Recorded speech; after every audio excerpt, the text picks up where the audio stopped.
അവിടെ ഖൈബർ പഷ്തൂൺഖ പ്രോവിൻസസിൽ ഈ പത്താൻ ദേശീയത അതിശക്തമായി അസിം മുനീറിനെതിരായിട്ട് നിൽക്കുകയാണ്.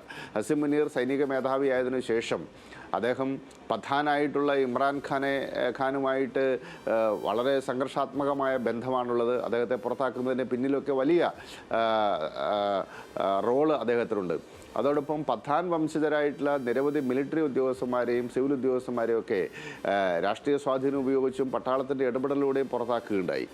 അപ്പോൾ അതുകൊണ്ട് പത്താൻ ദേശീയത ഇപ്പോൾ ശക്തമായി അസിം മുനീറിനും സൈന്യത്തിനുമെതിരെ തിരിഞ്ഞിരിക്കുന്ന സാഹചര്യമുണ്ട്. ഈ ഒരു കോണ്ടസ്റ്റിലാണ് അവിടെ തെഹ്രീക്ക് ഈ തലിബാൻ, അതായത് പാക് തലിബാൻ ശക്തമായ ആക്രമണങ്ങൾ അവർക്കെതിരെ നടത്തുന്നത്. ബലൂചിസ്ഥാൻ മേഖലയിലും ബലൂചി ലിബറേഷൻ ആർമി തുടർച്ചയായി സംഘർഷത്തിൻ്റെ പാതയിലാണ്.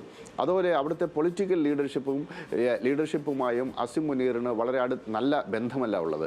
ഈ ഒരു സാഹചര്യത്തിലാണ് പാകിസ്ഥാനിലെ എക്സ്ട്രീമിസ്റ്റ് എലമെൻസിൻ്റെ പിന്തുണ ഉറപ്പാക്കാൻ വേണ്ടി കഴിഞ്ഞ ഏപ്രിൽ 14 അദ്ദേഹം ഹിന്ദുക്കളും മുസ്ലിമുകളും രണ്ട് ദേശീയതകളാണ്, അവർക്ക് ഒരിക്കലും ഒരുമിച്ച് നിൽക്കാൻ സാധിക്കില്ല എന്നൊക്കെയുള്ള 1940കളിലെ വിഭജന കാലത്തെ മുദ്രാവാക്യങ്ങളും ആശയങ്ങളും വീണ്ടും ആവർത്തിച്ചുകൊണ്ട് അദ്ദേഹം ഒരു ഇന്ത്യ വിരുദ്ധതയുടെ പ്രഘോഷണമാണ് ഉണ്ടായത്.